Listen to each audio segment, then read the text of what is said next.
Greetings, fellow travelers, and welcome to the Way of the Showman, where we view the world through the lens of showmanship. I am Captain Frodo, and I will be your host and guide along the way, as we continue down exploring the grand metaphor which will take up all of this year of 2024. And last episode we talked about play as self-directed learning, as how we use play and can use play, and play is the way that we find ourselves. We find our inclinations, we find that we like, we find that we love through following the play instinct. We're blurring the line between playing and learning. We talked about Peter Gray and how he focuses on learning. He's a schoolman in many ways, interested in schooling and everything, so of course he's learning as the key thing. We here see the play aspect as the main thing, but he too nails this instinct down to three words, and they are curiosity, play, and sociability, which, as when we spoke of in 2 episodes, we spoke about the different manifestations or the different behavioral needs of human beings, of children, and I sneakily made sure that we ended up on the same ones by selecting and pointing to curiosity, play, and sociability also on that. So we've sort of been going towards this for a while, trying to get something that's a little bit easier to kind of get our heads around. And we human beings, we are born with so much to learn. It's so important for us, which we talked a lot about. And then we looked a little bit at play deficits, at just how devastating it can be to those children who, for inner or outer reasons, don't get to engage in play or are prevented through difficulties of inner turmoil, who can't do it, and this might leave them having emotional and social relational problems based on this lack of play that develops so many things that are so important, and they are in kind of all the bits that are most important for life, and where Peter Gray kind of says, actually, he argues that it's possibly the most important things that are being learned at school are being learned in recess, out in the bits in between the important learning that's going on in the classroom. We mentioned a little bit this brief distinction between the seriousness that's going on inside in a school, and then outside it somehow this is less important, and might be actually a complete waste of time in recess where play is happening. So we get this drilled into us there, as if what happens inside is more important than the outside, but Important Thinkers says otherwise. We talked a little bit about what I have been calling colonialization of childhood.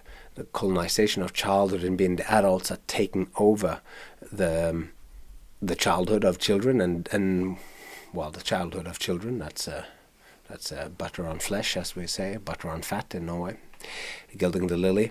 But anyway, it's when we adults take over and control and steal the time and steal the activities, and might even package our learning, that the stuff that we want to learn to them, we pack it to them so that they think that it is play. So basically, we've then spoken about in the last episode, we've talked about the many ways that play is learning. We're learning about the world, we're learning about our relationship to other people, to the world, and to ourselves. We are learning to know ourselves through play. And if you are enjoying this podcast, then it would be awesome. Go over to Instagram and click follow. Why not follow this wherever you get your podcasts, on whatever podcast downloader you have. It would be great to get my podcast into your phone or wherever you listen to your podcast as soon as it drops. That would make me tremendously happy. And it's free. Whilst this stuff here is taking a considerable amount of time on my end, but I'm doing it only because I want you to listen to it. I want this to be in your mind, in the background, running as a kind of undercurrent, like a little river that goes when you're on top, sailing your little sailboat along and making your next show. I want this to lie there and influence you and infiltrate you and bubble up around you and go, yes, it's important what we do, and it's fun and playful. So if that's your cup of tea, if that floats your boat, then why not follow me on Instagram? It's The Way of the Showman on Instagram, and click follow to subscribe to this podcast for free, downloaded every second week into your phone. So let's get cracking.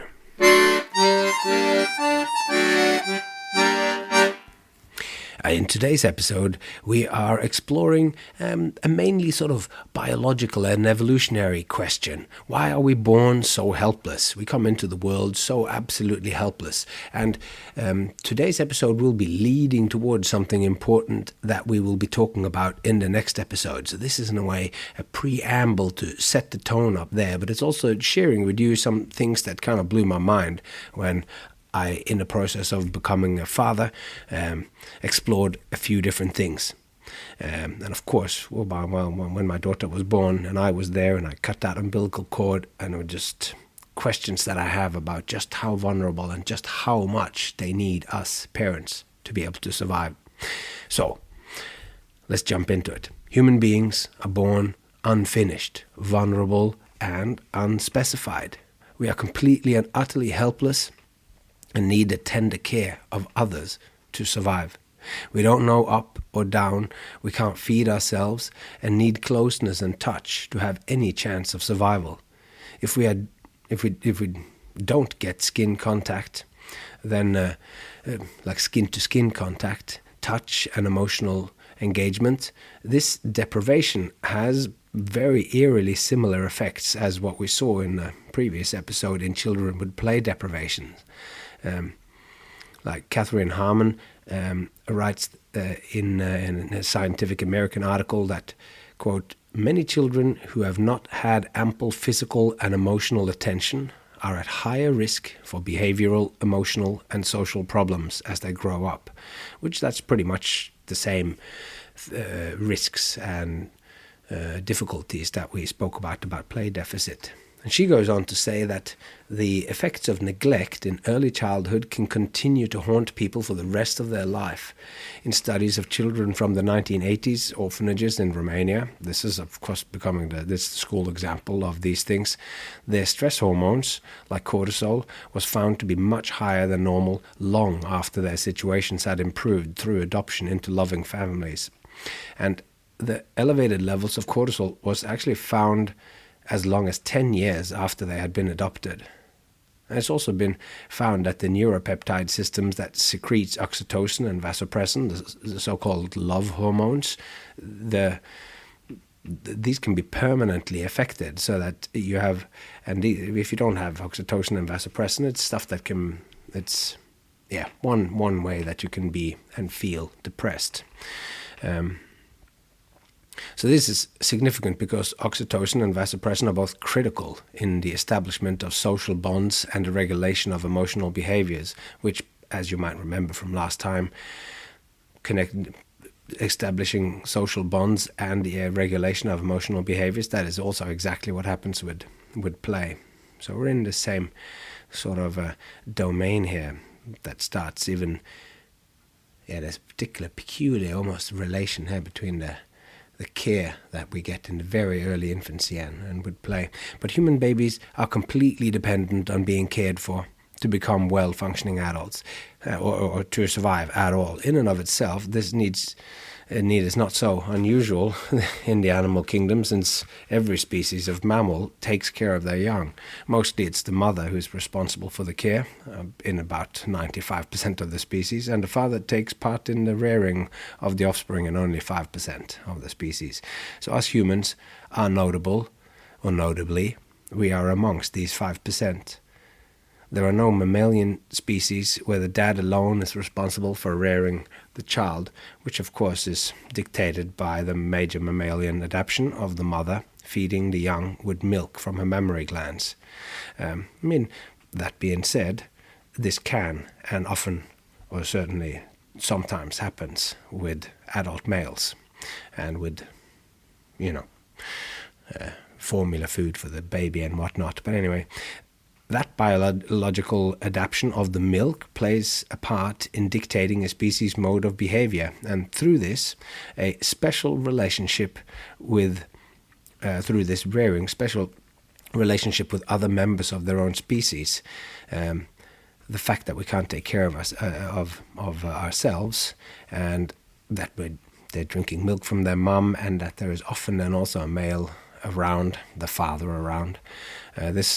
This connection here, this will be a thread that will follow as we try to unwind the question of why we humans are born so particularly needy and unfinished, and how this then relates to play, which we're really going to dig into the next episode. But for now, let's look further into the helplessness and what that will trigger, that we will explode in the next episode. So we've previously mentioned that there is a strong relationship between how complex a species' social environment is and how much they play, and also how long this playful behavior persists. All mammals play, as do some birds and a few other animals, but no other species pursues such a wide variety of entertainment or spends so much time enjoying themselves as us. Given the complexity of human relationships, this is perhaps not unexpected. Further, since play predominantly is a feature of childhood, it's not surprising that humans then has the longest childhood. We are children for almost a quarter of our lives. We spend about twice as long in childhood as chimpanzees and other primates do. And biologically speaking, childhood is defined as the stage between an organism's birth and adolescence, something which we spoke about in regard to the crossfade of the play drive and sex drive a few episodes ago. But we humans can hardly be called adults in any meaningful way when we are adolescent. A 14-year-old boy is not the most level-headed representative of mankind. Learned that the hard way. And this is arguably the time when we are the most all over the shop, whilst feeling, or at least projecting, an image of knowing everything. Dunning-Kruger is powerful at that time. We have the longest time in childhood, but lucky for me, as someone who has passed my adolescence, the human situation continues to require learning and adaptation long into adulthood. And through our previous explorations of play's deep links with learning, we should expect that if we still need to learn as adults, there should exist a desire to play in adults too. And this is the case. Play can remain alive, albeit transformed well into adulthood, and indeed into old age, and in the best of us until the very end. Some of my favorite people are those who by age are absolutely adults, but who's managed to find a way to keep play alive in their lives. So armed with all of these elements, born helpless, the necessity for those around us to help, and the complexity of human species, we get an idea of what I mean when I say that human beings are the most unfinished species. Now we will return to this question of why we are born so unfinished and helpless. And from that, I wonder how this in turn has shaped us and shaped who we are as a species. Now, certain animals, like the zebra or the gazelles, they can get up and walk within about an hour of being born. Human beings take a year to accomplish that feat. And even when we do get up and walk, it still takes ages more to be able to run so as to escape any predator in any meaningful way. It's like, by the time my daughter was 1 year old, she could hardly reliably outrun a sloth, I think. She could get some speed up, but not have any. Yeah. Anyway, not to mention that the sort of 24/7 needs of the infant leading up to and following the first tentative steps. The newborns of other mammals, even those who get up and walk within the hour of being born, also rely on their mother and potentially other caregivers. They too need help, but not as much or for as long as humans. We are born completely helpless and remain so for years, arguably a decade. I mean, we are maybe particularly helpless here in the West. Sometimes you see programs about, hunter-gatherer bands or whatever, where kids go out and do incredible things. But anyway, we are helpless for years.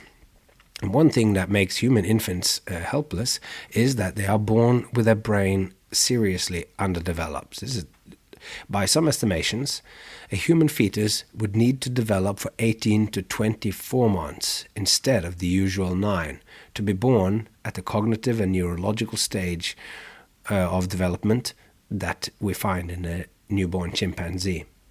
This means that significant portions of our brain only develops after we are born. Our massive brain is arguably our species' most distinguishing feature, but when we are born, our brain is only the quarter of the size that it will become. Why are we born with not even half a brain, so to speak?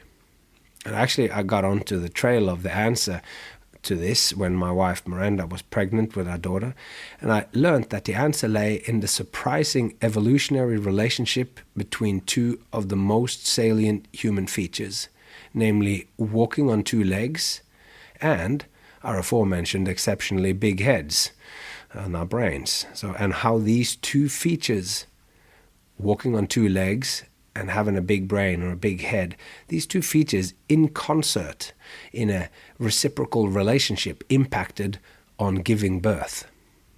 I believe that the dual evolutionary pressures of walking on 2 legs and the growth of our brain and the changes that this caused on our morphology and how our body actually is built, this sets us up on the path to becoming the play champions of the world. So this was my aha moment there. So let's first look at bipedal locomotion, walking upright. Let's look at our style of walking first. Since evolutionary speaking, we changed the way we walk before our brain began its explosive growth. Admittedly, a rather slow explosion, this growth, since it sort of unfolded in time over about 4 million years, which is a surprisingly long time, particularly towards the end. Now, the earliest of our hominid ancestors who developed bipedal locomotion, or 2-legged walking, was the Australopithecines, which means southern ape. These are the earliest of our ancestors that we commonly talk about before we become Homo. So in the different species of Homo, then our ancestors before that was the Australopithecines. The earliest fossil footprints from any creature walking on 2 legs were made by a species of early humans called Australopithecus afarensis. And this species emerged about 4 million years ago, so about 2 million years after we split off from the chimpanzees, meaning 2 million years after we shared a common ancestor with the chimpanzees. Or as it's more accurately expressed, that's how it's more accurately expressed. And that's how we explain why there are still chimpanzees, which people sometimes say, why are there chimpanzees if we've evolved into this? Well, chimpanzees went one way and we went the other way, and we have been evolving separately for 6 million years. So today, we think of upright walking as a unique trait for us Homo sapiens, and this is natural enough since today we are the only exclusively bipedal species. But for most of evolutionary history, there were more than one, and sometimes as many as 3 or 5, arguably more, hominid bipedal species living at the same time. And like 3 or 5 humans living at the same time, this to me is one of those things that when I'm watching documentaries and when I get in a mood and think about this or get in that mode, I find a new exciting book about human evolution. It's such a mind-blowing thing to have have other human beings that have completely different ways of thinking, completely different. It baffles me to think about this. Like, what would the world be like if there were there's like 5 different other species of humans alive today. Like all the stress that's happening from these tiny variations in, be it skin color or geographical where we live or whatever, like all this stuff, and then imagining what it would be like then to have these conversations with someone where we all sit around, everyone has language, everyone can communicate, but they're all the cultures yeah. Anyway, I don't know if I'm the only one that gets this excited about that, but I love the Paleolithic and I love the deep evolutionary history of humankind. Thinking about that is just so awesome. Anyway, what would the world be like if there was these others? And I personally like to wonder and ponder this, and I'm exploring it in fiction, and Jean-Jacques Annaud's film A Quest for Fire, and also The Clan of the Cave Bear in the book, were huge influences on me as a teenager in getting me hooked on this, like books that takes the Stone Age seriously. It's awesome. And there's in the Clan of the Cave Bear, and particularly in the book, there is this powerful description of 2, like a shaman, Kreb, and a young woman, Homo sapiens. So Kreb is a shaman of Neanderthals, and Isla is she is a human being, a younger girl, and there's a great meeting where the woman who wrote the book has just really captured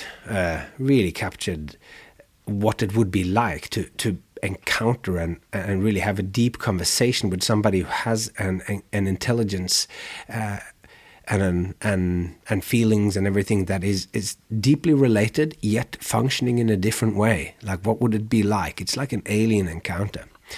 Maybe that's why I like it. I do like alien encounters in movies and books as well. So anyway, we're getting off the topic here.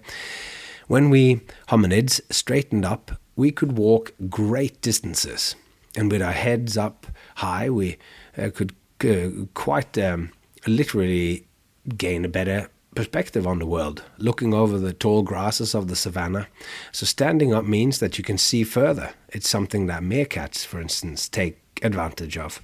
And one stands up on its hind legs to look for predators, and since they too are social creatures, that one doing the lookout then alerts the others to danger. And quite frequently then they might climb up on top of a stick or into a tree or on top of a little hill or something. So this notification of the meerkats there, that's actually led to a development of communication as well, where the meerkat lookout uses one call for bird, and then it makes another sound when there's a snake or something dangerous on the ground. So anyway, that went quick and seemed to mirror our own cooperation and language development. It was similar. But as exciting as it is, we'll leave the meerkats behind and go back to ourselves. Standing up and walking about, like our lineage did, continued the development that our primate ancestors already had started, in distinguishing our front legs into arms and paws into hands. So, not using our hands for walking completely freed our hands for all kinds of activities and manipulations of the environment in any way that we saw beneficial. Of course, it's like when one of the separations of us and certain of the more primitive of the apes there, or the monkeys, they don't quite have the opposable thumb. They don't manipulate things in quite the same way. They're holding on in another way. So this new way of moving, the way that we're human beings are standing, in this new way is quite likely what made us dare to venture away from our sort of primordial existence in the trees and out onto the savannah. Of course, we didn't become bipedal and then realize that we could step out on the savannah. The change was much more integrated and complicated, but it still sort of makes the point, I hope. This isn't, trying to make it, not going into too many details about how the different things happened, but becoming fully bipedal brought with it some pretty major anatomical changes as we stood up and started to walk. And a big part of these changes happened to the pelvis.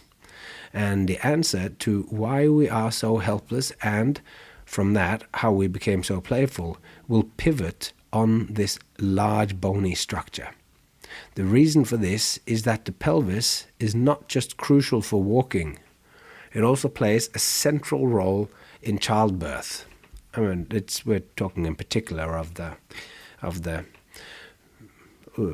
ones who give birth, which is females or whatever. And since walking and running is what allows us to find food and avoid predators, and birth is what keeps the species going, any evolutionary change which impacts negatively on either of those things, be it being able to stay alive and find food, and also giving birth, any impact on those will lessen the species' survival. So the fact that the pelvis plays a role in both places it under strong competitive evolutionary pressure.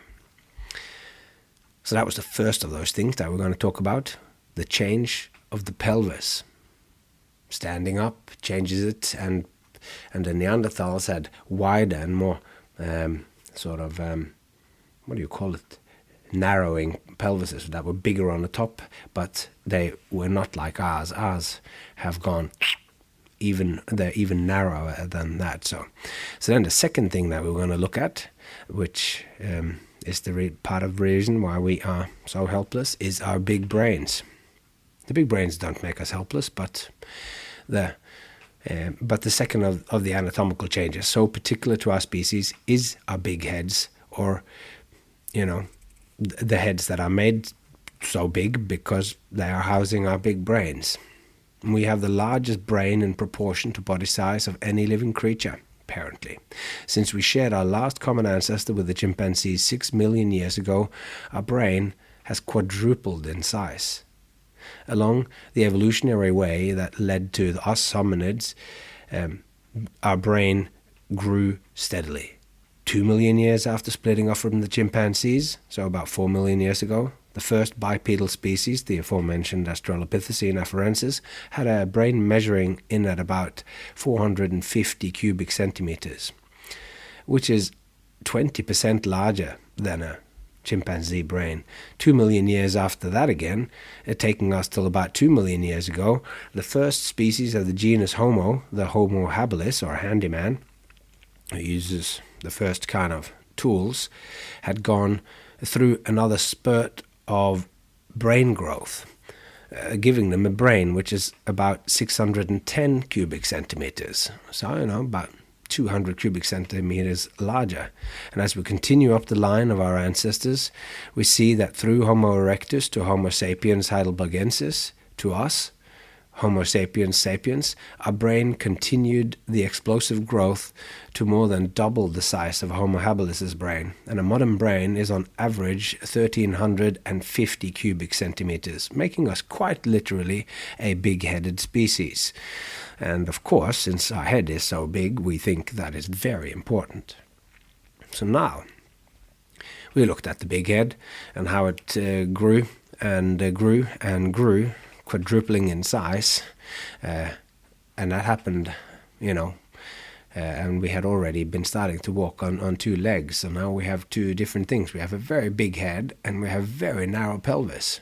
So this is where we look at the pelvis as a kind of evolutionary catch-22, because having these two things would be all well and good were it not for the place, having the big head, I mean, if it wasn't for the place through which we come into the world. And this is where the two features of walking and head size clashes. As our skeletons and anatomy changed to perfect us for upright walking, our pelvis narrowed and changed its shape to better serve our new style of movement. And part of this change was that there now was less room for a baby to travel from the womb through the birth canal and into the world. It's like, I could make a joke here about squeezing through a racket, but I won't. We hit a major problem since the combination of narrowing of the birth passage and a seemingly ever-expanding head size was a very bad combination indeed. And the result of this is that the birth of a human infant is the riskiest birth of all animals. We had reached an evolutionary catch-22. There was no way we were going to give up neither our big heads nor our ability to strut around on two legs. So what to do? Well, If we learned anything from watching Jurassic Park and Jeff Goldblum, it is that life finds a way. One way evolution mediated this dual pressure was that most of the growth of our brains and our heads, it actually happens after we are born. We mentioned this a little bit briefly before. And the mechanisms of developmental biology made it so that the brain begins a major growth spurt 9 to 10 months after conception. So our brain is only, 9 to 10 months after conception, we get normally born at about 9 months. So in that time, in that first month afterwards, our brain is just going to start exploding massively in a slow way. And our brain is only 25% of its full size when we enter the world. After that, it doubles in size in the first year. So you're literally born with a quarter of a brain, and then you have half a brain after the first year. But even the delayed growth wasn't enough. Like even the fact that it grows it grows massively, just getting those 25% through that narrow pelvis, that meant that even that was dangerously big. So the other aspect that I'll focus on here for evolution's solution to our biological double bind was premature birth. And we also mentioned this briefly here in the beginning, that the only way that a human baby could be born, giving the mother and the baby the highest chance of survival, was to give birth to the big-headed baby earlier and earlier. And modern humans give birth to their children at 9 months. A pregnancy is divided into 3 trimesters, but today it's quite common to describe the 3 months after birth, so the three trimesters are 3 months each. Yeah, 3 months times 3 is 9. We're going to have our own episode where we talk about the mathematics of this, but we're going to have to be in season 6, I think.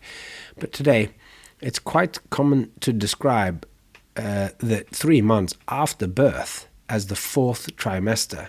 And that's to say that if it wasn't for our big heads and narrow hips, a human infant should gestate and grow inside its mother for at least 3 months more. In the opinion of some, they could actually do well with another year on top of the current 9. I don't know. I'm pretty sure most mums would find that idea very challenging. Now, the result of all the evolutionary pressures is that human babies come into the world completely helpless and fully dependent on its mother. And slowly through evolutionary time, and quite prominently for human beings, this came to include the father and eventually the whole tribe. They come into the world and they definitely need the mother. They need her most, but the mother also has trouble finding enough food and everything whilst having the baby that needs so much care. And we've solved that by including the father and also the whole tribe. So it is within this context that we will find this special sphere which actually gave rise to where play could emerge and flourish. And this is what we will look at in the next episode. For those of you who heard the poem at episode 42, called The Way and the Universe, where I create a sort of a poetic creation myth of that is like the world coming into being through the lens of showmanship, then I find this here then is an paleoanthropological view of where play and where showmanship kind of came from. I'm realizing that the scope of what I'm doing here, and now that I'm doing the episode and recording them all, I realize that we're going into quite a lot of detail here, and it goes in this circuitous round and around, but we are really, I do believe that what we do, performing, showing our skills to other people and connections that are being made, I truly believe that this is an important thing, and I think that what we do is deeply related and that it goes all the way as far back as what we have been touching on today. So now we've just been born, we're completely helpless, And in this state, what is that spark of hope that's going to sort us out and make us who we are today? Well, we're going to talk about that next time, and then So it's interesting when I'm going through this again now with you and thinking that you're listening to it. It makes me happy, and I hope that even though it goes deeper than what you will find on most podcasts, and that people, of course, listen more to me when I have famous listeners, and that my podcast host that sends me emails and says, these things are things that people do. I'm pretty much going against all of those. I'm just delivering content that I wrote. I wrote this before as far as I know, this ChatGPT and these things existed beforehand. So the amount of work that has gone into this and all of that, and why am I doing it all? In a way, it's like the part of the reason why this podcast exists in the first place, that people frequently ask me, how do you come up with those routines? How do you come up with these? And I thought, well, I come up with the stuff that I come up with, and when I'm helping people create their shows and that, and we've had shows that have won awards that I have been in, and shows that have won awards that I have just been part of creating. And I don't know, not to blow my own trumpet, even though I could if I wanted to. I am like when people then ask me, how do you do these things? And I go, well, I genuinely think that it comes from this attitude that I take myself serious. I am taking it seriously, and I unironically deliver most of my material. And that gives me this boldness on stage, and I hope that this will somehow translate to you as well as you take this in, as we are now deep into possibly about halfway or so through this giant thing. And of course, when you're waiting for it every second week, and then you get an episode like this without that huge nugget of wisdom for your specific idea for a show, then it will of course be different if you come to this and you've just found this podcast and the whole season has already come down, which I know a lot of people do. So anyway, I'm rambling a little bit here. It's actually quite late now. My family is asleep upstairs in my house, and I am here talking to you, but time is running out, and what I need to say before we meet again is just take care of yourself and those you love, and I hope to see you along the way.